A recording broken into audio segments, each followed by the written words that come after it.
The heavy bag swayed under Darius Brooks's awkward strikes, each punch landing with a dull thud that betrayed his inexperience. Sweat beaded on his forehead as he struggled through the combination their instructor had demonstrated. Jab, cross, hook. His timing felt off, his stance uncertain. Beside him, his twin brother, Devin, practiced the same sequence, their movements mirroring each other with the unconscious synchronization that had marked them since birth. When Darius shifted his weight, Devin did too. When Devin adjusted his guard, Darius followed suit without thinking. "Yellow belts over here," called Sensei Harlan Bennett from across the Warriors Path Karate Dojo. The experienced instructor moved between students with practiced authority, his black belt worn soft from years of use. Time to work on basic stances. The dojo occupied a corner unit in the shopping plaza, its mirrored walls reflecting the late afternoon sun streaming through tall windows. Students filled the space, most wearing white GIs with colored belts marking their progress. The Brooks twins stood out not just as two of only a few black students in the school, but as the newest members, having earned their yellow belts recently after white belt training.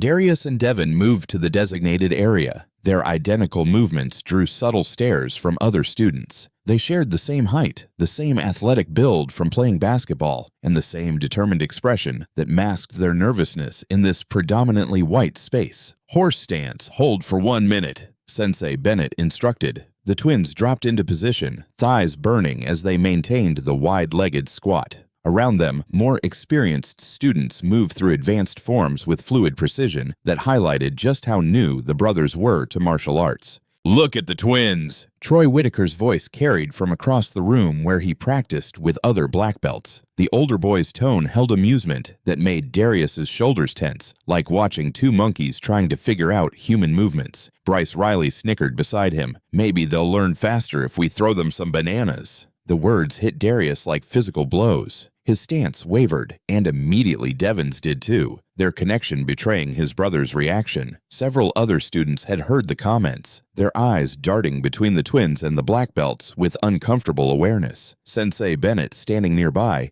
continued his instruction as if nothing had happened. "Keep those backs straight, yellow belts. Power comes from proper foundation." Devin's jaw clenched, his hands forming fists at his sides. Darius felt his brother's anger as if it were his own, their twin bond amplifying every emotion. When one of them hurt, both did. When one felt humiliated, the shame doubled. "Time for sparring drills," Sensei Bennett announced, clapping his hands twice. "Partner up with someone near your skill level." Darius wiped his sweaty palms on his guy pants and looked around for another yellow belt. But Troy Whitaker was already approaching them with that same predatory smile. "Fresh meat," Troy said, his voice pitched for his friend's amusement. "Let's see what these two can actually do." "We should partner with other yellow belts," Devin said quietly, his usual analytical approach trying to find a way out. "Don't worry." Bryce Reilly joined them, his black belt a stark contrast to their yellow ones. "We'll teach you some real techniques, unless you'd rather go back to whatever you learned on the streets."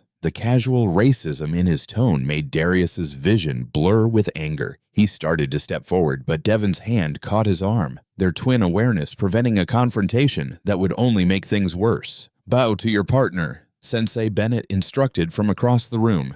Darius found himself facing Bryce, while Troy positioned himself opposite Devin. The twins exchanged a quick glance, a wordless communication that had served them since childhood. "Stay calm, stick together, survive this light contact only," Sensei Bennett called out. "This is about technique, not power." The sparring began, and immediately Darius knew they were in trouble. Bryce's first kick, allegedly pulled at the last second, caught him solidly in the ribs with enough force to drive the air from his lungs. The impact sent him stumbling backward, his inexperienced footwork making recovery impossible. "Oops," Bryce said with theatrical concern. "Guess these yellow belts are even softer than they look." On the adjacent mat, Devin was experiencing the same treatment. Troy's light contact punches were landing with precision that spoke of deliberate targeting. When Devin tried to counter with one of the basic combinations they'd learned, Troy easily deflected it and responded with a sweep that sent Devin crashing to the mat. "Stay down there," Troy said, not offering to help. "That's where you belong anyway." Devin pushed himself up, embarrassment and fury warring in his expression. Darius felt every bit of his brother's humiliation, their connection making the abuse doubly painful. The sparring continued for more brutal minutes. Both twins accumulated bruises while Troy and Bryce maintained their facade of instruction, their comments growing bolder as Sensei Bennett remained conspicuously focused on other students. "Maybe your daddy should have signed you up for basketball instead," Bryce panted after landing another accidental elbow to Darius's shoulder. "Stick to what your people are good at. We're not quitting," Darius said through gritted teeth, tasting blood from a split lip. "We'll see about that," Troy replied, helping Devin up from another hard takedown with unnecessary roughness. This dojo has standards. As the session finally ended, the twins gathered their gear in pained silence. Both were limping slightly, their yellow belts a stark reminder of how outmatched they'd been. Around them, other students avoided eye contact. The discomfort in the room was palpable. "Good work today," Sensei Bennett announced to the class. "Remember, martial arts builds character through discipline and respect." The irony wasn't lost on either twin. As they headed for the exit, Darius noticed Troy and Bryce talking quietly near the equipment rack, their voices just audible enough to catch fragments. "Won't last another month. Daddy's probably in prison anyway. Should stick to their own kind of places." Devin's step faltered, and Darius felt his brother's control slip. Before either could react, their father's pickup truck pulled into the parking lot, the familiar rumble of the diesel engine announcing Vance Brooks' arrival. Outside, they tried to arrange their faces into neutral expressions, but their identical injuries told a story that would be hard to explain. Vance Brooks climbed out of his truck, his construction-hardened frame moving with the efficiency of a man who'd served in the Army before starting his family. His dark eyes immediately cataloged his son's disheveled appearance, the careful way they moved, the forced casualness of their postures. "How was class?" he asked, his voice carrying the authority that had commanded respect from subordinates and co-workers for years. "Fine," both boys replied in perfect unison, their twin synchronization intact, even in deception. Vance studied them for a long moment, his gaze lingering on Darius's split lip and Devin's bruised forearms. "Learn anything useful?" "Yeah," Darius said, sharing a look with his brother that carried volumes of unspoken communication. "We learned a lot." Weeks passed, and the pattern became as predictable as it was painful. Every class, the twins would arrive with renewed determination, only to find themselves systematically broken down by Troy Whitaker and Bryce Reilly. "Partner rotation today," Sensei Bennett announced during one session. "Advanced students will help beginners with sparring fundamentals." Darius felt his stomach drop as Troy's eyes locked onto his across the room. The predatory smile was becoming as familiar as his own reflection. "Looks like Christmas came early," Bryce murmured to Troy loud enough for several students to hear. "Fresh targets." The sparring session began with what appeared to be legitimate instruction. Troy demonstrated a basic blocking technique to Devin, his movements slow and controlled for the benefit of watching parents in the observation area. "See how I position my arm," Troy said, his voice carrying the patient tone of a dedicated instructor. "Try it." Devin mimicked the movement, and Troy nodded approvingly. Then, without warning, his follow-up strike slipped past Devin's guard and caught him in the solar plexus. Devin doubled over, gasping. "You dropped your guard," Troy said with false concern. "In a real fight, that hesitation gets you hurt." Darius started forward, but Bryce intercepted him with a firm grip on his shoulder. "Your brother needs to learn for himself, unless you think he's too weak to handle real training." The challenge hung in the air. Darius knew refusing would mean abandoning Devin, but accepting meant enduring Bryce's particular brand of instruction. "I can handle whatever you've got," Darius said, his voice steadier than he felt. Bryce's grin widened. "Good, let's work on combinations." What followed was minutes of systematic abuse disguised as training. Bryce's strikes consistently landed harder than necessary, his corrections accompanied by shoves and trips that sent Darius sprawling across the mat. "You're too aggressive," Bryce said after dropping Darius with a leg sweep. "Your people always think force solves everything, but martial arts is about control." The racial undertone was subtle enough to maintain plausible deniability while cutting deep enough to draw blood. Darius felt his anger building, the familiar fire that Devin always helped him control, but his brother was across the mat, dealing with his own torment. Meanwhile, Devin struggled with Troy's increasingly violent demonstrations. Every technique seemed to result in Devin on his back, winded and disoriented. "Maybe you should consider a different hobby," Troy suggested as he helped Devin up from another hard throw. "Something more natural for you. Basketball, maybe running." "I'm not quitting." Devin said, his quiet determination earning him another punishing drill. From his position near the front desk, Sensei Bennett observed the sessions with apparent satisfaction. When concerned parents asked about the intensity of training, he spoke about building character through adversity. Traditional martial arts aren't for everyone, he explained to one mother whose son had requested to switch partners. We maintain high standards here. After class, the twins sat in their father's truck, ice packs pressed against various injuries. The silence stretched between them, filled with shared frustration and growing desperation. Dad's going to notice eventually, Devin said finally, adjusting the ice on his bruised ribs. We tell him we're learning, Darius replied. Which is true? Learning what? That we don't belong here? Darius turned to study his brother's profile. Despite being twins, their reactions to adversity had always differed. Darius burned hot and fast, while Devin internalized everything until it consumed him from within. We belong anywhere we want to be, Darius said firmly. They don't get to decide that for us. Tell that to my ribs. Later, Vance Brooks made an unexpected decision. Instead of dropping the boys off at the dojo entrance, he parked and walked them inside, claiming he wanted to observe a class. The twins exchanged nervous glances as their father settled into the small seating area reserved for parents. Vance's presence immediately altered the atmosphere, his military bearing and obvious protectiveness creating a buffer the boys hadn't experienced in weeks. Mr. Brooks, Sensei Bennett approached with professional courtesy. Nice to see a parent taking interest in their children's training. Always interested in my boy's education, Vance replied, his tone neutral, but his eyes sharp as they surveyed the room. That evening's class proceeded differently. Troy and Bryce maintained their roles as senior students, but their comments became more subtle, their physical contact more carefully controlled. The racial undertones remained, but delivered with surgical precision designed to avoid detection made by adult observers. Good effort today, Troy told Devin after a particularly brutal grappling session. You're really improving. Your father must be proud of how well you're adapting to our environment.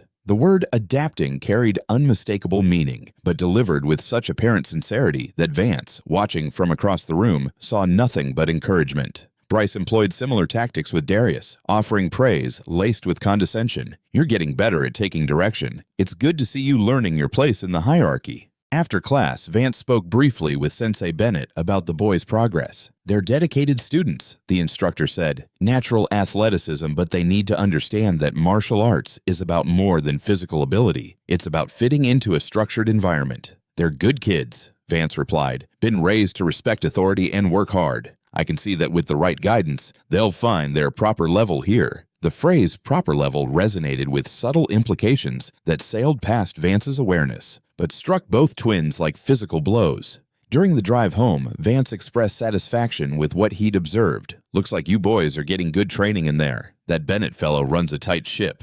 Yes, sir, both boys replied, their synchronized response masking the bitter irony of their father's approval. Those older students seem helpful too. Good to see experienced kids taking newcomers under their wing. Marcus stared out the passenger window, watching familiar streets blur past. His father's interpretation of events felt like living in an alternate reality, one where mentorship replaced torment, where guidance masked systematic humiliation. They're teaching us a lot, Devin said quietly from the back seat. And, technically, it was true. They were learning about institutional racism, about how authority figures could enable abuse through willful blindness, about how victims could be isolated even in crowded rooms. That's what I like to hear, Vance said, pulling into their driveway. Martial arts builds character, teaches you to handle whatever life throws at you. As they gathered their gear bags, Darius caught his brother's eye in the truck's dome light. The same thought passed between them without words. They were handling what life threw at them, but not in the way their father imagined. That night, lying in their shared bedroom, the twins finally spoke openly about their situation. It's not getting better, Devin whispered in the darkness. I know.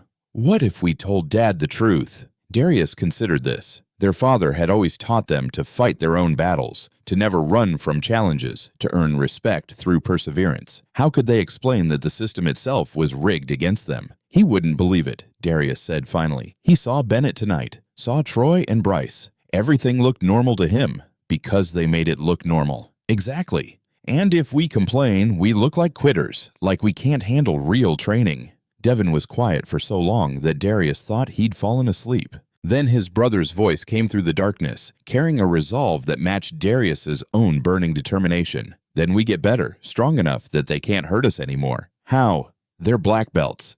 We just got our yellow belts. I don't know yet, Devin admitted, but there has to be a way. Outside their window, the suburban street lay peaceful under streetlights, a picture of the American dream their parents had worked so hard to achieve. Inside the room, two teenage boys planned their survival in a war their father couldn't see and their instructors refused to acknowledge. The next class began like all the others, with Darius and Devin gathering their gear while their father finished his coffee in the kitchen. Vance had been working overtime on a commercial project, his exhaustion evident in the dark circles beneath his eyes. "You boys need a ride home tonight?" he asked, checking his watch. "I might be able to swing by after my meeting with the electrical contractor." "We can walk," Darius said quickly. The last thing they needed was their father witnessing another session of disguised abuse. "It's getting dark earlier now," Vance pointed out. "I don't mind picking you up." "Really, Dad?" "We're fine," Devin added. "The fresh air helps us cool down after training." Vance studied them for a moment, then nodded. "All right, but call if you change your minds." At the dojo, the evening began with basic forms practice. The twins had been working on their techniques at home, using online videos to supplement their limited instruction, and their improvement was noticeable. "Time for partner drills," Sensei Bennett announced. "Today we're working on defensive techniques against multiple attackers." The exercise was designed for advanced students, but somehow the twins found themselves selected as demonstration partners. Troy and Bryce volunteered to show proper technique, their eagerness raising red flags that went unnoticed by their instructor. "The key is staying mobile," Troy explained to the watching class as he and Bryce circled the twins. "When outnumbered, you can't plant your feet and trade punches." What followed was a masterclass in sanctioned violence. Under the guise of demonstrating defensive principles, Troy and Bryce subjected the twins to a sustained assault that left them both bloodied and disoriented. "See how they're trying to back up?" Bryce called out as he swept Devin's legs, sending him crashing to the mat. "That's exactly what not to do. Natural instincts don't work in real martial arts." Darius tried to help his brother up, but Troy intercepted him with a knee strike that doubled him over. "Focus on your own survival first," Troy instructed the class while grinding Darius's face into the mat. "Can't help your partner if you're on the ground where you belong." The demonstration continued for more brutal minutes. Every time one twin tried to recover, the other was targeted, keeping both off balance and unable to mount any effective defense. "Some people just aren't cut out for this level of training," Troy added, helping Devin up with a grip that left finger-shaped bruises on his arm. As class ended, the twins gathered their gear with practiced stoicism. Their bodies ached, their pride was shattered, but they'd survived another session. Outside the dojo, they were surprised to see their father's pickup truck pulling into the parking lot. Vance's contractor meeting had ended early, and he'd decided to surprise them with a ride home. Through the large front windows, he could see Troy and Bryce laughing with other students near the equipment rack. Their voices carried clearly through the glass. "Did you see how fast they went down?" Bryce was saying. "Like they've never been in a real fight before. Probably learned everything they know on the streets," Troy replied. "No discipline, no technique, just wild, swinging like animals."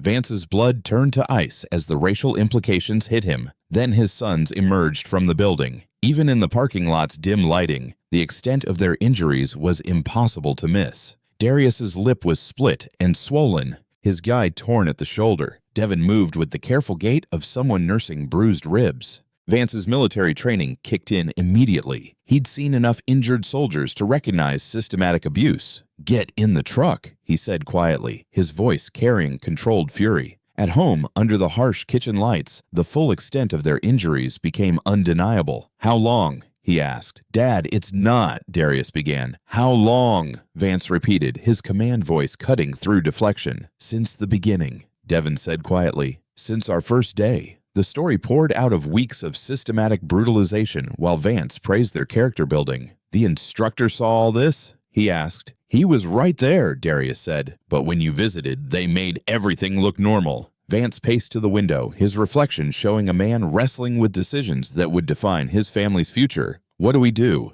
Devin asked. Vance was quiet for a moment, his mind working through options with military precision. Then he made his decision. "We give them one chance to make this right." "I'll speak to Bennett tomorrow." "What if he doesn't listen?" Darius asked. Vance's smile held no warmth. "Then we handle it ourselves." That night, Vance retrieved a heavy bag and focus mitts from his garage. If the system wouldn't protect his sons, he'd give them the tools to protect themselves. The next evening, Vance walked into the dojo with purposeful stride. Sensei Bennett looked up from the front desk with professional courtesy that quickly shifted to concern. "Mr. Brooks, what can I do for you? We need to talk about my sons and what's been happening in your classes." Bennett's face remained neutral, but something flickered in his eyes. "Of course. Let's step into my office." As they walked toward the back, Troy and Bryce looked up from their warm-ups, their expressions shifting from arrogance to concern. Everything was about to change. Vance followed Sensei Bennett into the cramped office behind the front desk, his eyes taking in the framed certificates, tournament photos, and motivational posters that decorated the walls.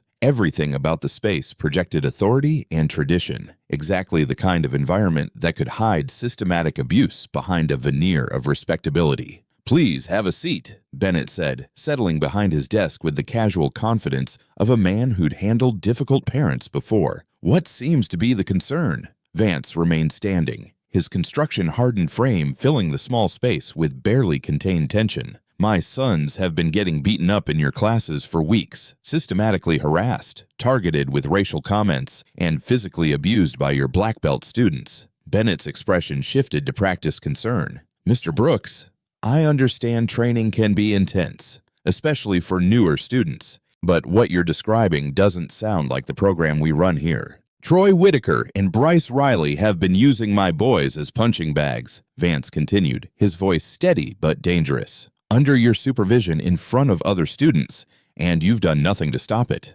"Those are serious allegations," Bennett replied, leaning back in his chair. "Troy and Bryce are exemplary students from respected families. They've been training here for years." The emphasis on respected families wasn't lost on Vance. "Are you saying my sons are lying? I'm saying young people sometimes misinterpret firm instruction as harassment. Martial arts training can be challenging, and not everyone is suited for it." Vance's hands clenched into fists. "Last night, I heard those boys calling my sons animals, making jokes about street fighting. Are you going to tell me that's firm instruction?" Bennett's composure cracked slightly. "I wasn't aware of any inappropriate language if something was said." "You were nearby when it happened. Don't insult my intelligence." The silence stretched between them, heavy with unspoken threats and failed responsibilities. Bennett cleared his throat and shuffled some papers on his desk. "Perhaps we can find a solution that works for everyone," he said finally. "The Whitaker and Reilly families have been significant supporters of this dojo. Their contributions help keep our doors open and provide scholarships for other students, so you're protecting them because they pay you.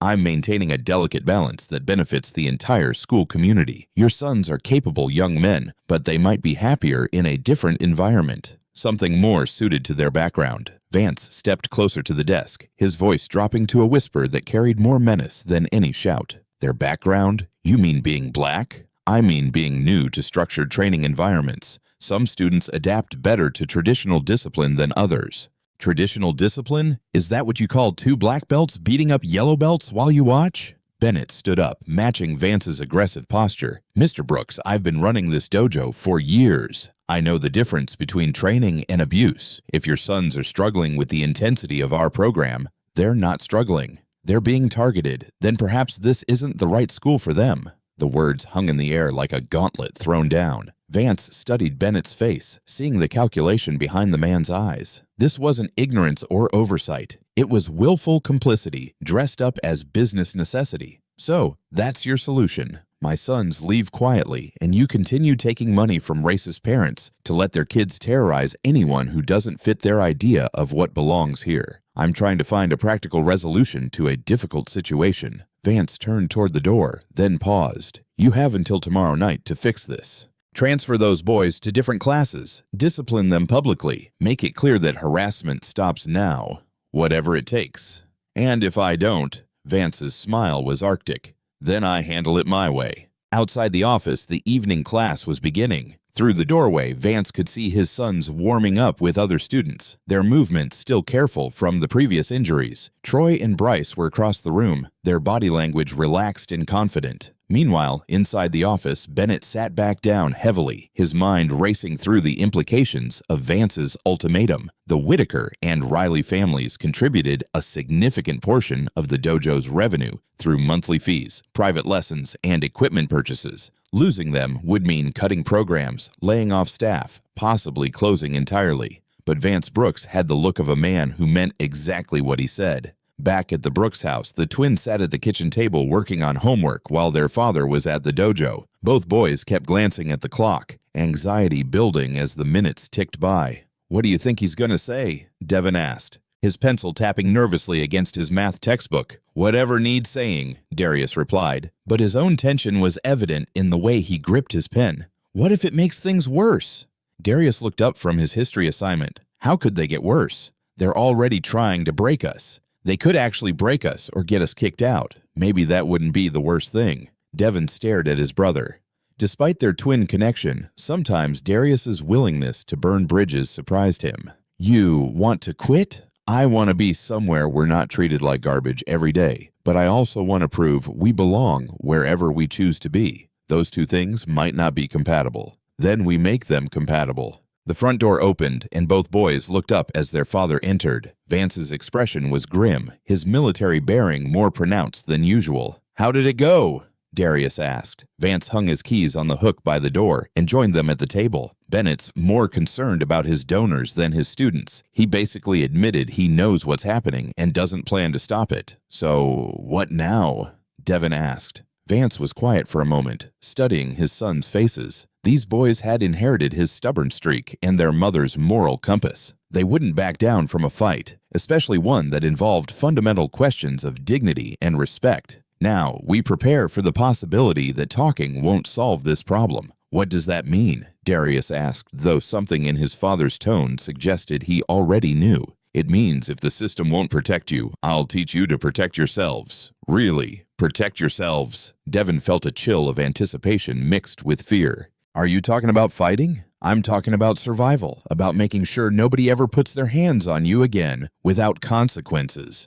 That night, Vance cleared space in the garage and hung the heavy bag he'd retrieved from storage. The twins watched as their father transformed the mundane workshop into something that looked more like a training facility. "Your mother doesn't need to know about this yet," Vance said as he tested the bag's stability. "This stays between us until we see how things play out at the dojo." "What exactly are you going to teach us?" Darius asked. Vance's smile was sharp with promise. "Everything I learned in my years of military combat training. Everything they don't teach in pretty dojos with pretty rules." "Is that legal?" Devin asked. "Self-defense is always legal. And after what I saw tonight, what's been done to you boys, anything you do to protect yourselves will be justified." The twins exchanged a look that carried volumes of silent communication. Their father was offering them something the dojo never had: real power, real protection, real respect. "When do we start?" Darius asked. "Right now," Vance replied, pulling on a pair of focus mitts.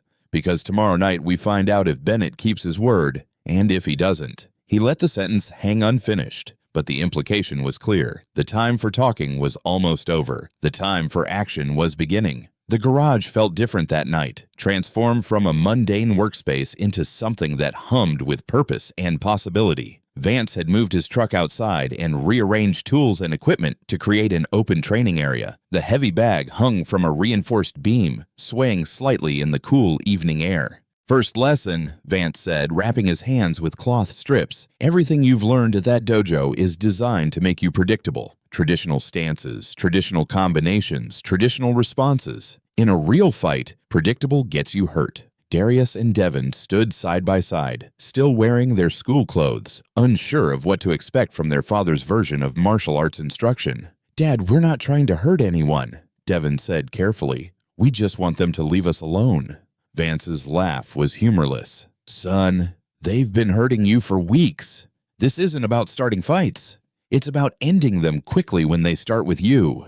He demonstrated a basic stance that looked nothing like what they'd learned at the dojo. Lower, more mobile, hands positioned for striking rather than blocking. "In the Army, we didn't have time for fancy forms or elaborate techniques. We learned to neutralize threats efficiently and move on. That's what I'm going to teach you." For the next hour, Vance ran them through drills that emphasized speed, aggression, and targeting vulnerable areas. No ritualized sparring, no pulled punches, no concern for tournament rules. Hit the solar plexus, the throat, the knees, he instructed, holding focus mitts for Darius to strike. Don't worry about looking pretty. Worry about making sure the other guy can't continue. The twins adapted quickly, their natural athleticism and months of basic training providing a foundation that Vance built upon with military precision. More importantly, they began to understand the mental shift their father was teaching. From defensive victims to aggressive defenders. The next time that Bryce kid grabs you, Vance told Darius, you don't try to escape the grip. You use it to get closer and hit him where it counts. What if we get in trouble? Devin asked. For defending yourselves against documented bullies. Let them try to explain that to your mother. Meanwhile, across town, the Whitaker family sat around their dining room table discussing their son's martial arts progress. Victor Whitaker, a successful insurance executive, took pride in Troy's advancement through the belt ranks and his position as one of the dojo's senior students. Sensei Bennett mentioned there might be some issues with newer students, Victor said, cutting into his steak. Something about cultural differences affecting training dynamics. Troy nodded, keeping his expression neutral. There are these twin kids who started a few months ago. They're having trouble adapting to the discipline. What kind of trouble? His mother asked. They get frustrated easily. Sometimes they don't show proper respect to senior students. Bennett's been working with them, but they might not be a good fit for traditional martial arts. Victor frowned. That's unfortunate, but not everyone is suited for the kind of character building that real martial arts provides. Exactly, Troy agreed. Some people just aren't cut out for it. The conversation continued in this vein, with Troy carefully crafting a narrative that positioned himself and Bryce as patient mentors dealing with difficult students. His parents listened with the satisfaction of people whose worldview was being confirmed. Some families understood discipline and respect, while others simply didn't. Back in the Brooks garage, the training session was intensifying. Vance had moved beyond basic strikes to combination attacks and defensive counters. They're going to try to use their size and belt rank to intimidate you, he said, circling the twins with predatory focus. But size means nothing if you're faster and more aggressive than they expect. He demonstrated a sequence that involved closing distance, striking multiple targets, and creating space for follow-up attacks. The movements were brutal in their efficiency, designed to overwhelm rather than out-technique an opponent. This isn't about being better martial artists than they are, Vance explained. It's about being better fighters. There's a difference. Darius threw a combination that landed solidly on the focus mitts, the impact resonating through the garage. For the first time in weeks, he felt powerful rather than helpless. That's it, Vance encouraged. Now add the knee strike we practiced. Don't give them time to recover. Devin's progress was equally dramatic. His analytical nature helped him understand the tactical principles behind each technique, while his suppressed anger provided the emotional fuel to execute them with conviction. Remember, Vance said as they finished for the night, this training stays between us. At the dojo, you act the same as always. Don't let them know what you're learning here. How long do we keep pretending? Darius asked. Vance's smile was sharp with anticipation. Until the right moment presents itself. And trust me, it will. The next evening at the dojo, the twins returned to their usual routine of enduring harassment and systematic abuse. But something fundamental had changed in their bearing. They still took the hits, still absorbed the insults, but their reactions were different, more controlled, more calculating. You're getting better at taking punishment, Bryce observed after a particularly brutal sparring session. Maybe you're finally learning your place here. Darius met his eyes steadily. We're learning a lot. Troy noticed the change too. They seem less reactive tonight, he mentioned to Bryce during a water break. Usually they get more frustrated as the session goes on. Maybe they're finally giving up, Bryce replied. About time. But giving up was the furthest thing from the twins' minds. As they endured another night of disguised torture, they were mentally cataloging their tormentors' fighting styles, identifying weaknesses, planning responses they couldn't yet execute. Sensei Bennett, meanwhile, was growing increasingly uncomfortable with the situation. Vance Brooks's ultimatum weighed heavily on his mind, but the financial realities of running the dojo made meaningful change seem impossible. After class, he pulled Troy and Bryce aside. I need you boys to be extra careful with the Brooks twins, he said quietly. Their father made some complaints, and I don't want any unnecessary attention on our training methods. What kind of complaints? Troy asked. The usual parent concerns about intensity. Nothing serious, but we need to be smart about how we handle things. Bryce's eyes narrowed. Are you saying we should go easy on them? I'm saying we need to be more subtle. Make sure everything looks like legitimate training if anyone's watching. The two teenagers exchanged a look that spoke volumes. They understood the game being played, maintain the abuse, but improve the optics. It was a challenge they were eager to accept. As the twins gathered their gear after class, they could feel the shift in atmosphere. Their tormentors were adapting, becoming more careful, but no less committed to their campaign of harassment. They're going to be more careful now, Devin observed during the walk home. Good, Darius replied. Careful means predictable, and predictable means we can prepare for exactly what they'll do. That night's training session in the garage focused on countering specific techniques they'd observed Troy and Bryce using. Vance's military experience provided insights into reading opponents and exploiting their tactical assumptions. They expect you to fight like yellow belts, he said, holding a focus mitt while Darius practiced close-range combinations. When the time comes, you'll fight like soldiers. The transformation was remarkable. In just a few training sessions, the twins had begun to shed their victim mentality and embrace something far more dangerous, the mindset of predators waiting for their moment to strike. Weeks of secret training had transformed the Brooks garage into a battlefield laboratory. The heavy bag bore the marks of countless combinations, and the concrete floor showed scuff marks where the twins had practiced footwork drills until muscle memory replaced conscious thought.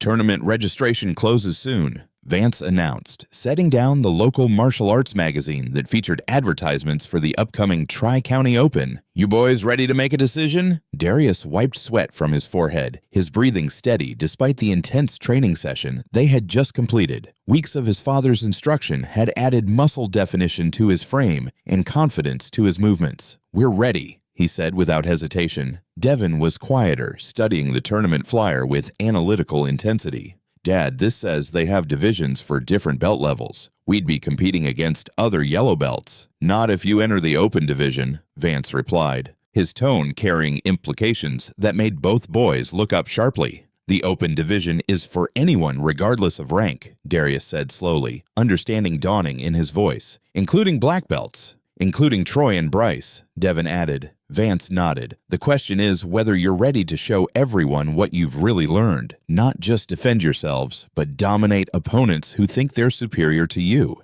The garage fell silent, except for the gentle creaking of the heavy bag's chain. This was the moment all their training had been building toward. Not just physical preparation, but a fundamental choice about who they wanted to be. If we do this, Devin said carefully, there's no going back. Win or lose, everyone will know we're not the same kids who started at that dojo. Are you the same kids? Vance asked. Darius flexed his hands, remembering the helpless frustration of those early weeks when every technique failed and every session ended in humiliation. No, we're not. But what if we lose? Devin pressed. What if a few weeks of training isn't enough to beat kids who've been doing this for years? Vance's smile was fierce with paternal pride. Son, they've been doing karate for years. You've been learning to fight. There's a difference. Later that night, the twins found themselves alone in their shared bedroom, wrestling with the moral complexity of their situation. This feels wrong, Devin said quietly. All the lying, the secret training, the planning for revenge. What feels wrong is letting them think they can treat us however they want, Darius replied. What feels wrong is a system that protects bullies because their parents write checks. But if we hurt them at the tournament, if we defend ourselves at the tournament, there's a difference. Devin was quiet for a moment. Is there? Dad's not teaching us self-defense, Darius. He's teaching us to be weapons. Maybe that's what we need to be. Or maybe that makes us just like them. The conversation revealed the fundamental tension that had been building throughout their weeks of secret preparation. They'd gained the physical skills to match their tormentors, but the moral questions remained unresolved. Meanwhile, in his own bedroom, Vance stared at the ceiling and grappled with his own ethical dilemmas. He'd spent his adult life teaching his sons about honor, respect, and working within systems to solve problems. Now he was training them to circumvent those same systems through violence. But the memory of his boys' injuries, the racist comments overheard through dojo windows, the institutional indifference of Sensei Bennett, all of it justified what he was doing, didn't it? The final decision was made during their conversation the following evening in the garage. The tournament is soon, Vance said, looking at each of his sons in turn. If we're going to do this, I need to register you tomorrow. After that, there's no backing out. What exactly are we signing up for? Devin asked. Just the tournament or everything that comes after. Vance's expression grew serious. Son, the moment you step into that ring and show what you can really do, everything changes. The dojo, the other students, probably the community. You'll be making a statement that can't be taken back. Good, Darius said firmly. I'm tired of being quiet about who we are and what we can do. Devin looked at his brother, seeing the determination that had carried them through weeks of systematic abuse. Despite his reservations, he knew Darius was right. They'd tried being victims, tried working within the system, tried enduring in hopes that things would improve naturally. Nothing had worked except becoming strong enough to demand respect. Okay, Devin said finally. Let's do it. Vance nodded, pride and apprehension warring in his expression. Then tomorrow I register my sons for the Open Division of the Tri-County Open, and we spend the next few weeks making sure you're ready for whatever comes next. As they began their evening training session, all three Brooks men understood they'd crossed a line from which there would be no retreat. The tournament would be more than a competition. It would be a reckoning. The community center buzzed with nervous energy as competitors, families, and spectators filled the converted gymnasium for the Tri-County Open. Banners from various dojos hung from the rafters, and multiple rings had been set up across the polished floor. The Brooks twins sat in folding chairs near the registration table, their yellow belts stark against the sea of higher-ranked competitors warming up around them. Brooks, Darius, and Devin, the tournament coordinator, called out, checking his clipboard. You boys sure you want the open division? We've got a nice yellow belt bracket that might be more appropriate. We're sure, Darius replied, his voice steady despite the butterflies in his stomach. Vance stood behind his sons, watching Troy Whitaker and Bryce Reilly stretch with their teammates from Warriors Path Dojo. Both teenagers wore their black belts with casual arrogance, their conversation peppered with laughter as they glanced toward the Brooks family. Look who decided to show up, Bryce said loud enough to carry across the warm-up area. This should be entertaining. Troy nodded toward the twins. I almost feel bad for them. Almost. Sensei Bennett approached the group, his expression mixing surprise with barely concealed annoyance. Mr. Brooks, I wasn't aware your sons were competing today. Lots of things you're not aware of, Vance replied evenly. Ring 3, Open Sparring Division, the announcer called. First match, Bryce Reilly versus Devin Brooks. A hush fell over the Warriors Path Dojo section as the unlikely pairing was announced. Several parents exchanged knowing looks, anticipating a quick demonstration of why belt rankings existed. Devin walked to the center of Ring 3, his yellow belt drawing stares and whispered comments from the crowd. Bryce followed with the confident swagger of someone expecting an easy victory. Bow to your opponent, the referee instructed. Devin's bow was respectful but not subservient. Bryce's was perfunctory, almost mocking. Fighters ready? Begin.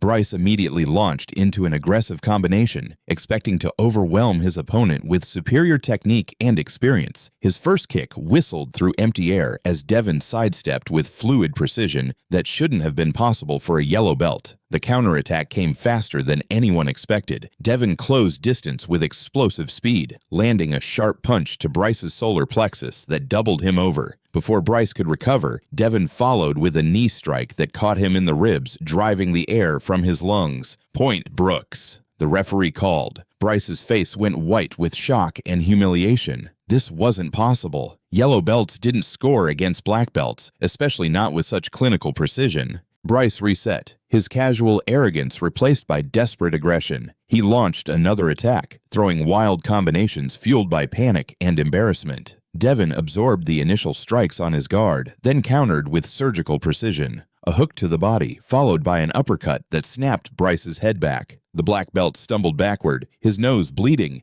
Bailey, his eyes wide with shock and growing rage. Point Brooks. Match Brooks. Bryce stood frozen in the center of the ring, his face cycling through disbelief, humiliation, and burning fury. His mouth opened and closed wordlessly as the reality of his defeat sank in. When the referee raised Devin's hand in victory, Bryce's composure finally cracked. "This is impossible," he shouted, his voice cracking with emotion. "He's a yellow belt. This doesn't make sense."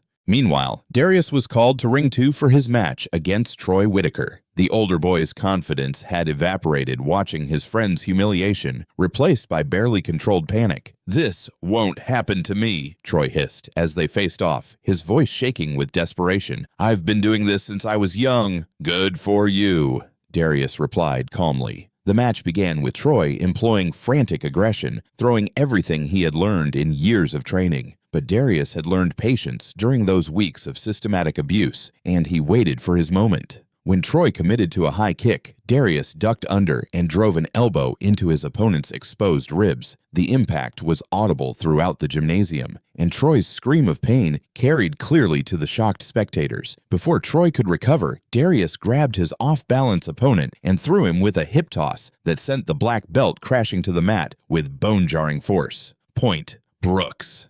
Troy struggled to his feet, tears of rage and humiliation streaming down his face. The crowd was openly buzzing now, parents and competitors trying to process what they were witnessing. The second exchange was brief and devastating. Troy came forward with wild, desperate strikes. Darius countered with surgical precision, a straight punch to the throat followed by a sweep that sent Troy tumbling. Point Brooks. Match Brooks. Troy lay on the mat for several seconds, his body shaking with sobs of pure humiliation. When he finally stood, his face was a mask of hatred and wounded pride. The gymnasium erupted in confused chatter as both Brooks twins stood victorious. The Warriors Path Dojo section exploded into chaos. "This is fraud!" Victor Whitaker shouted, storming toward the tournament officials. "Those boys aren't yellow belts, they're sandbaggers." Reilly was right behind him, his face purple with rage. "They've been hiding their real skill level. This is cheating." Sensei Bennett joined the angry parents, his voice shaking with desperation. "There's been some kind of mistake. These boys couldn't even defend themselves recently. Someone's been coaching them illegally." "They're ringers," Victor continued, jabbing his finger toward the twins. "Professional fighters pretending to be beginners. I demand an investigation." The tournament director, a patient man in his 60s, tried to calm the situation. "Gentlemen, I've seen the boys' registration. They're legitimately ranked yellow belts from your own dojo." "Then they lied about their experience," Reilly snarled. "No yellow belt fights like that. It's impossible." Meanwhile, Troy and Bryce stood together near their dojo's seating area, their humiliation complete and public. Both teenagers were fighting back tears of rage, their carefully constructed image of superiority shattered in front of everyone they knew. "This isn't over," Troy whispered, his voice thick with emotion. "They made us look like fools in front of everyone. They cheated somehow," Bryce replied, his hands clenched into fists. "Yellow belts don't fight like that. It's not possible." Vance Brooks approached the agitated parents and officials, his expression dangerously calm. "Is there a problem here?" "Your sons are frauds," Victor Whitaker accused, pointing at the twins. "They're not yellow belts. This whole thing is a setup." "They earned their yellow belts at your dojo," Vance replied evenly. "Recently, in front of your instructor. Then someone's been training them illegally." Reilly shouted. "No beginner develops skills like that. Maybe your sons just aren't as good as you thought they were,"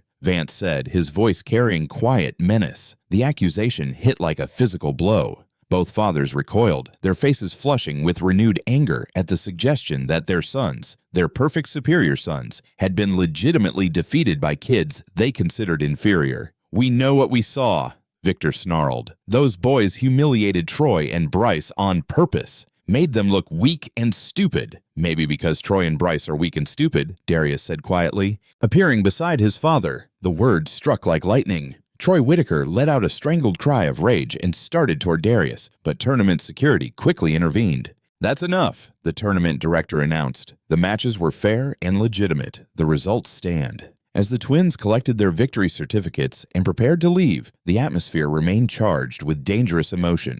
The systematic humiliation of Troy Whitaker and Bryce Reilly had created enemies who would not forgive or forget. The Brooks family was walking toward the exit when Troy and Bryce broke away from their parents and approached from behind. Their faces were streaked with tears of rage and humiliation, their movements desperate and uncontrolled. "Hey!"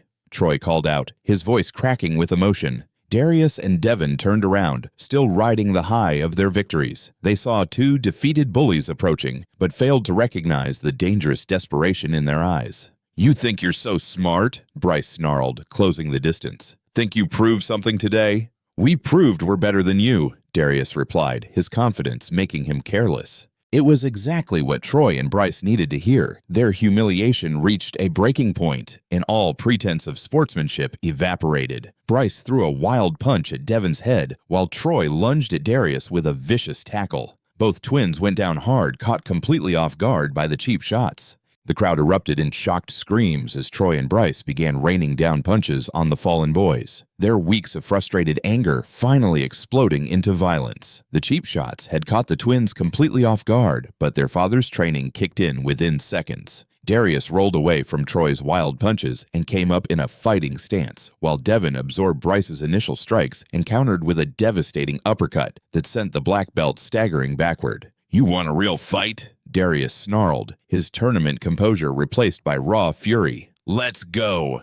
What followed was nothing like the controlled sparring they'd just won. This was street fighting, brutal and unforgiving, with weeks of suppressed rage finally exploding into violence. Darius caught Troy with a combination that split his lip and bloodied his nose, while Devin systematically dismantled Bryce with the kind of precise strikes their father had drilled into them during those secret training sessions. "Stop! Stop!" the tournament director shouted, but his voice was lost in the chaos as spectators scrambled away from the expanding brawl. Troy tried to tackle Darius again, but the twins sidestepped and drove a knee into his opponent's ribs that folded him in half. Bryce managed to land a wild haymaker on Devin's shoulder, but the counterpunch that followed sent him crashing into a folding chair. Security guards finally reached the melee, grabbing all four fighters and forcibly separating them. Troy and Bryce were both bloodied and battered, their black belts torn and stained with their own blood. The twins, while breathing hard, showed significantly less damage despite being jumped from behind.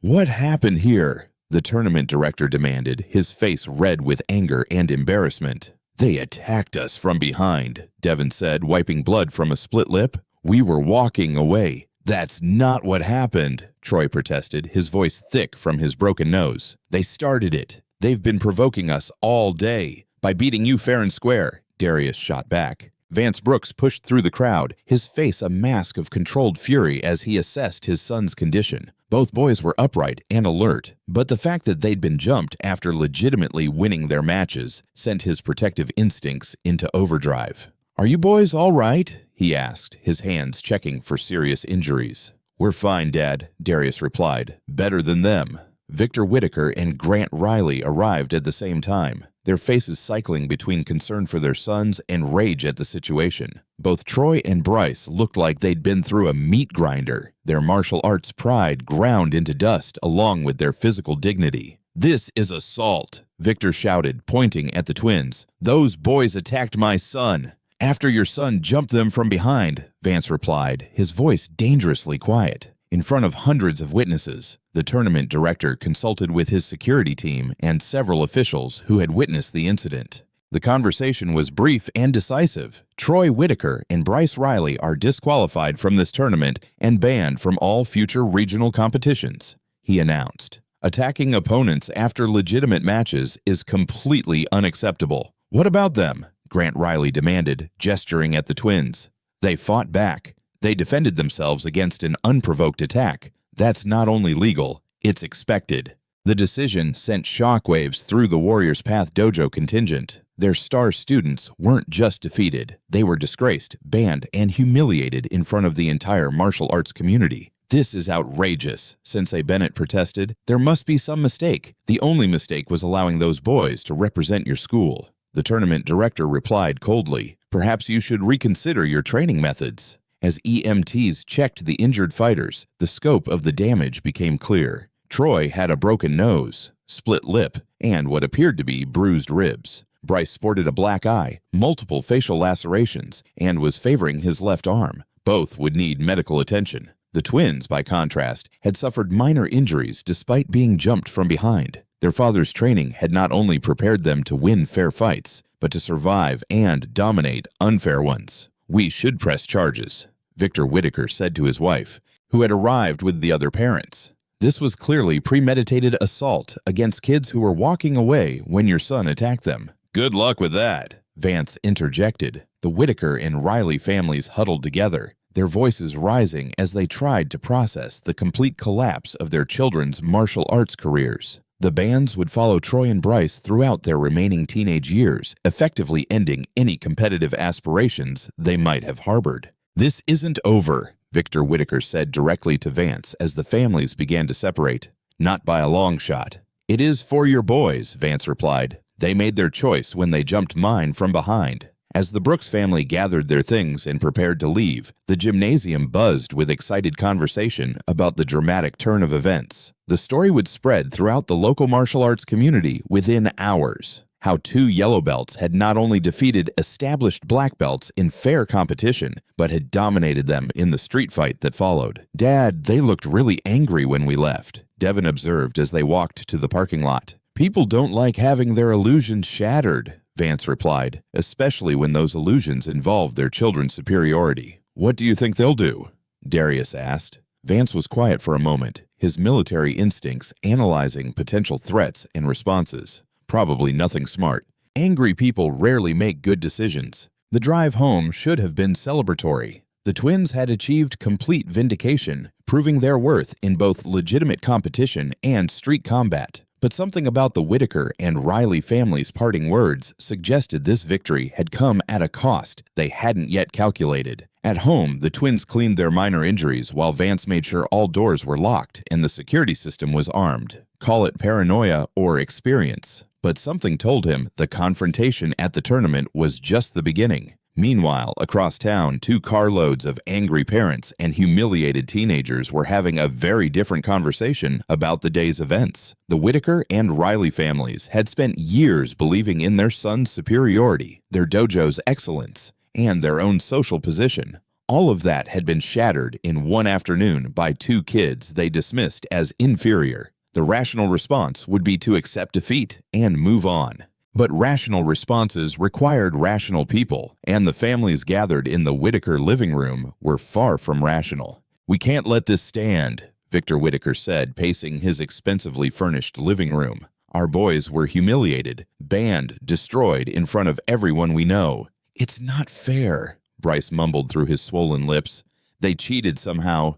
Yellow belts don't fight like that." "Exactly," Grant Reilly agreed. "There's something wrong with this whole situation, something that needs to be corrected." As the evening wore on, their anger crystallized into something more dangerous than disappointment. It became a plan that involved following the Brooks family home and having a more private conversation about respect and consequences. By late that night, 2 cars were parked at the end of the Brooks street, their occupants watching the house and planning their next move. The Brooks house sat quietly in the suburban darkness, its windows glowing with warm light that spoke of family dinners and homework sessions. Vance had just finished checking the locks one final time when the doorbell rang late that night. "Who could that be at this hour?" Lisa Brooks asked from the kitchen where she was finishing the dishes. Vance peered through the front window and saw 2 men standing on his porch under the outdoor light. Victor Whitaker and Grant Reilly, both still wearing the clothes they'd worn to the tournament, both radiating barely controlled aggression. "Stay inside," Vance told his wife, his voice carrying the calm authority that had served him well in the military. "Take the boys to their room." "What's wrong?" Lisa asked, immediately sensing the tension in her husband's posture. "Nothing I can't handle. Just do what I said." "Jiti." The doorbell rang again, more insistently this time, followed by heavy knocking that echoed through the house. Vance opened the door, but left the security chain engaged, creating a small gap through which he could see his unexpected visitors. "Evening, gentlemen. Little late for a social call, isn't it?" "We need to talk," Victor Whitaker said, his voice tight with controlled fury. "About what happened today and what your boys did to ours. Your boys attacked mine from behind after losing fair fights. What's to discuss?" "Open the door, Brooks," Grant Reilly demanded, stepping closer to the entrance. "We're not having this conversation through a crack. Actually, we're not having this conversation at all. It's late. You're on my property uninvited, and you're clearly agitated. Time to leave." Vance started to close the door, but Victor Whitaker shoved his shoulder against it, preventing it from shutting completely. "Do you have any idea how much money we've invested in our boys' training?" Victor snarled through the gap. "Years of lessons, tournament fees, equipment, camps, thousands of dollars, and your boys destroyed it all in one afternoon." Your money bought you nothing but entitled bullies. That's not my problem. Troy was being recruited by college programs. Grant Reilly interjected, his voice rising with desperation. Full scholarships were being discussed. Now he's banned from competition. Maybe he should have thought about that before jumping my son from behind. Your boys are the ones who should be banned, Victor shouted. They're frauds, sandbaggers. Yellow belts don't fight like that. My boys earned their victories fair and square.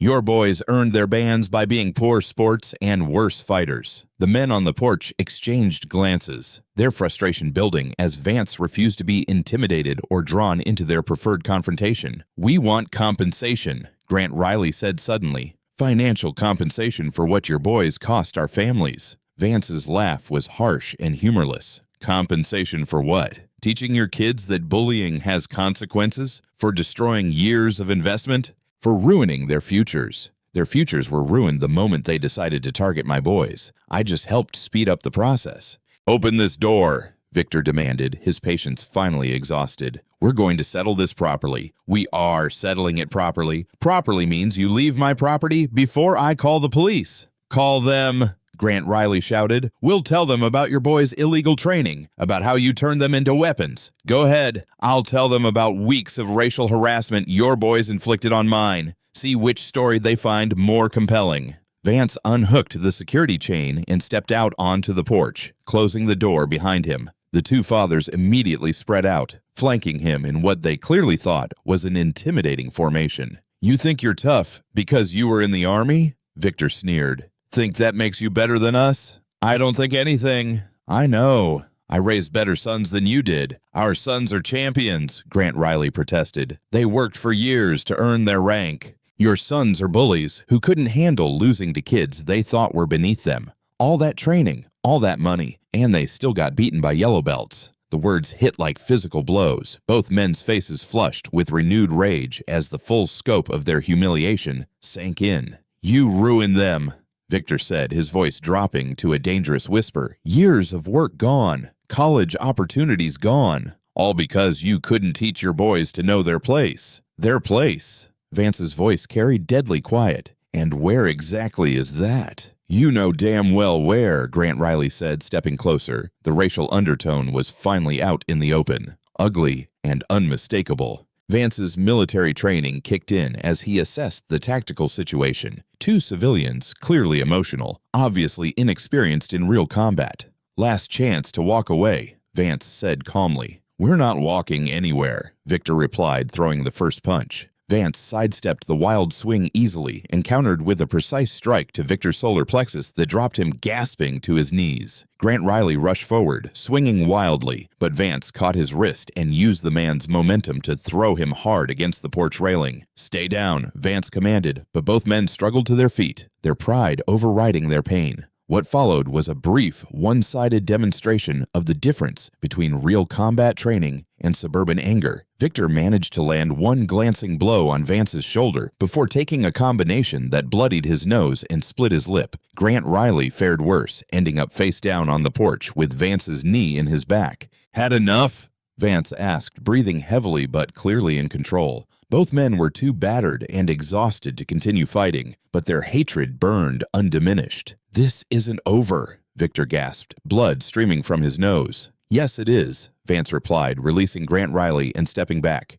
Your boys are banned, your money's wasted, and now you know what happens when you bring this to my door. The sound of approaching sirens cut through the night air as police cars turned onto the street, their red and blue lights painting the suburban houses in alternating colors. The police cars pulled up to the Brooks house with lights flashing, casting red and blue shadows across the suburban street. Officer Martinez stepped out of the lead vehicle, her hand resting casually on her service weapon as she assessed the scene. Two bloodied men sitting on a porch, one standing calmly with his hands visible. Someone called about a disturbance, she said, approaching the group with professional caution. That was me, Vance replied, his voice steady, despite the adrenaline still coursing through his system. These men came to my property, making threats late at night. When I asked them to leave, they attacked me. That's not what happened, Victor Whitaker protested, struggling to his feet while holding a tissue to his bleeding nose. He assaulted us. We came here to talk, and he jumped us.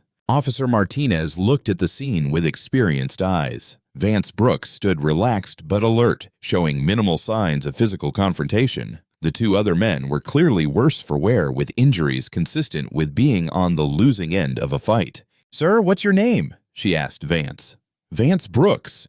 This is my house, my property." These men are Victor Whitaker and Grant Reilly. They showed up uninvited, refused to leave when asked, and became physically aggressive. "We have every right to seek answers," Grant Reilly interjected, his voice thick with pain and anger. "His boys destroyed our children's futures today. Years of training, thousands of dollars, all wasted because of what they did." "What exactly did they do?"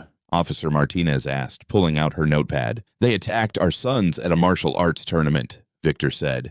"Beat them up in front of hundreds of people." Vance's laugh was humorless. "My sons won legitimate matches against their boys in fair competition. Then their boys jumped mine from behind afterward. Security footage will confirm everything." Officer Martinez's partner, Officer Johnson, had been speaking with neighbors who had emerged to investigate the commotion. He approached the group with additional information. Neighbors confirmed they heard shouting and saw these two men approach the house aggressively. He reported, "Mrs. Patterson across the street says she saw them push against the door when the homeowner tried to close it."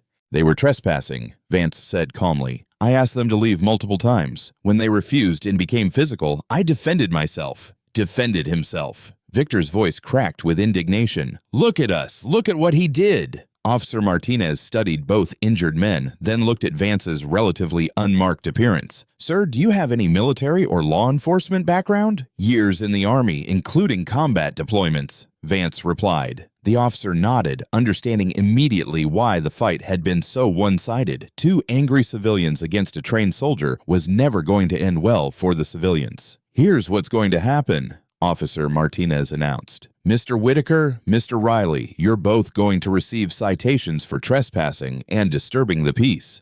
Mr. Brooks, you're within your rights to defend your property and yourself, but I strongly recommend everyone cool down before this escalates further." "Citations?" Grant Reilly sputtered. "He assaulted us." "You were on his property late at night, making threats after he asked you to leave. In this state, that's called trespassing and harassment. The fact that you came out worse in the fight doesn't change who initiated the confrontation." Victor Whitaker wiped blood from his nose, his face a mask of rage and humiliation. "Our boys are banned from competition because of what his kids did. Years of training gone, college scholarships gone, and now we're the ones getting cited. Your boys are banned because they attacked other competitors after losing matches." Officer Martinez replied, "That's a martial arts organization decision, not a legal one, unless you want to add filing false reports to your citations." The threat hung in the air as both men realized their night was only getting worse. They'd come seeking confrontation and validation, but found only additional humiliation and legal consequences. Meanwhile, inside the house, the twins had been watching through their bedroom window.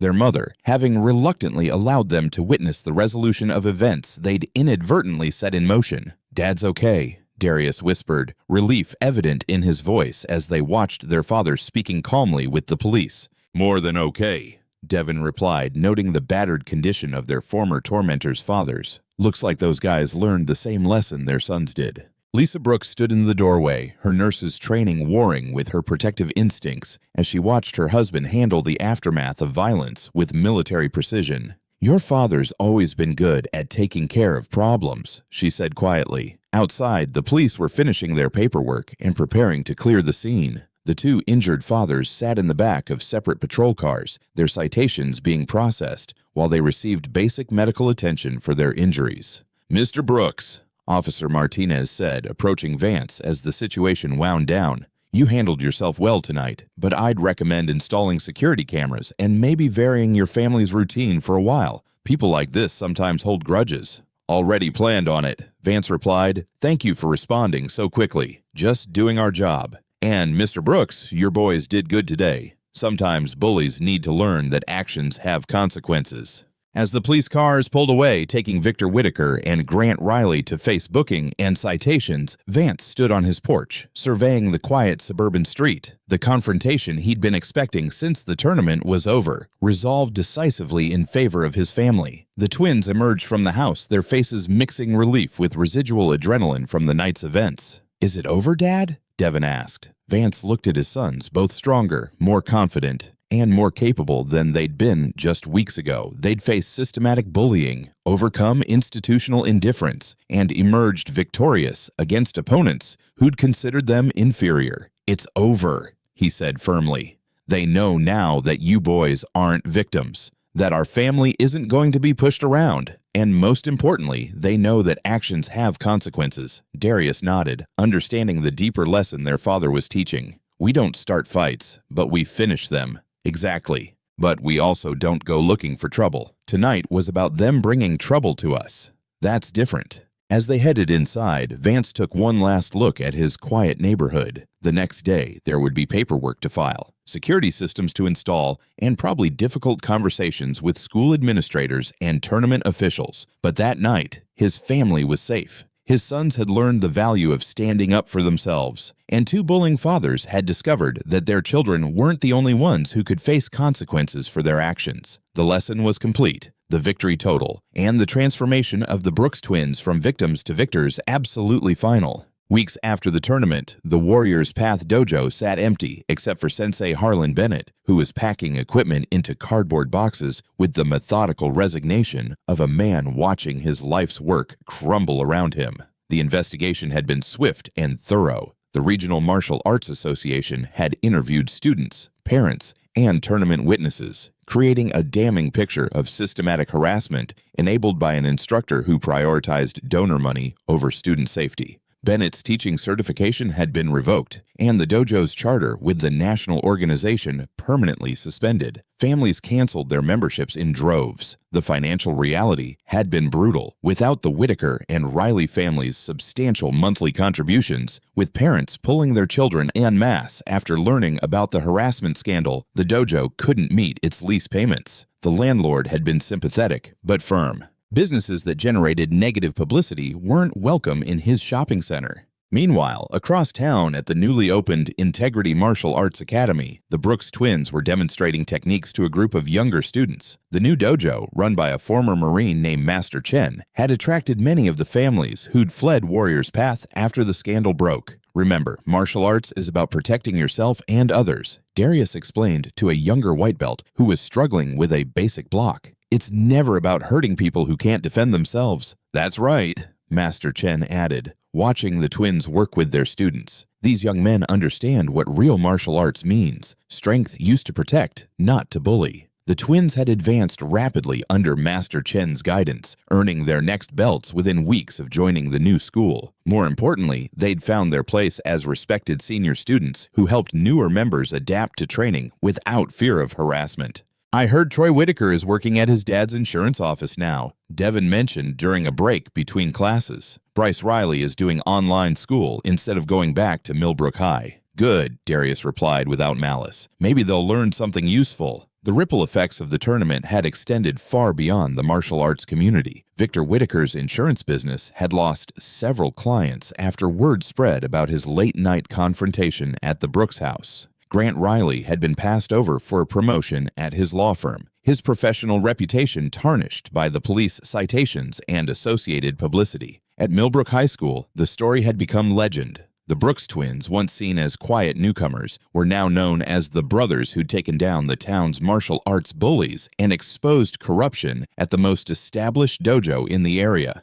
"It's weird being famous for fighting," Devin confided to his brother as they walked home from the new dojo. "People keep asking us to tell the story. Better than being famous for getting beaten up," Darius replied with a grin. At home, Vance Brooks was installing the last of the security cameras around their property, a precaution that had proven unnecessary as the Whitaker and Reilly families had retreated into embarrassed isolation following their legal difficulties. "How was class?" he asked as the twins entered through the garage. "Good. Master Chen says we might be ready for the next level soon," Devin reported. "More importantly, we helped younger kids with their techniques today," Darius added. "Nobody gets picked on at our new school." Vance nodded with satisfaction. The transformation was complete. His sons had gone from victims to protectors, using their hard-won skills to ensure other children wouldn't face the systematic harassment they'd endured. Lisa Brooks emerged from the kitchen, her expression mixing pride with lingering concern for her family's safety. "Any word on when the dojo officially closes?" end of the month, Vance replied. Bennett's been trying to sell his equipment, but most schools won't touch anything associated with his program. What about Troy and Bryce? Have they found other places to train? Doesn't matter, Darius said firmly. They're banned from competition anyway, and even then, their reputations will follow them. The conversation was interrupted by a knock at the front door, a sound that still triggered cautious awareness in the Brooks household. But this visitor was expected and welcome. Master Chen stood on the porch holding a manila envelope and wearing the kind of smile that suggested good news. I wanted to deliver these personally, he said, handing the envelope to Vance. Official certificates for Darius and Devin's belt promotions, plus something extra. Inside the envelope were the belt certificates, along with letters of recommendation for a youth leadership program run by the State Martial Arts Association. They want the boys to help train instructors in anti-bullying techniques, Master Chen explained. Apparently, their story has gotten attention at the state level. Other schools want to learn how to prevent what happened at Warriors Path. The twins exchanged glances, their silent communication as strong as ever. After weeks of being targets, they were being asked to help protect others from similar experiences. We'd be honored, Devin said, speaking for both of them. As Master Chen left and the family settled into their evening routine, the transformation that had begun in a garage with a heavy bag and focus mitts reached its natural conclusion. The Brooks twins hadn't just learned to defend themselves. They'd become leaders, examples of how victims could become protectors through determination and proper training. You boys proud of what you've accomplished? Vance asked as they sat around the dinner table. Proud we didn't quit, Darius replied. Proud we proved we belong wherever we choose to be, Devin added. And proud we can help other kids avoid what we went through, they said together, their twin synchronization intact despite all the changes in their lives. Outside, Millbrook continued its quiet suburban existence, but the power dynamics that had once seemed fixed and permanent had been completely rewritten. The bullies had been exposed and defeated. The corrupt instructor had lost everything, and two young men who had once been considered easy targets were now respected leaders in their community. Sometimes justice came slowly through courts and committees and official procedures, but sometimes it came swiftly, delivered by those who refused to accept that strength belonged only to those who abused it. The Brooks twins had learned both lessons well, and they would carry them forward for the rest of their lives. I hope you enjoyed that story. Please like the video and subscribe so that you do not miss out on the next one. In the meantime, I have handpicked 2 stories for you that I think you will enjoy. Have a great day.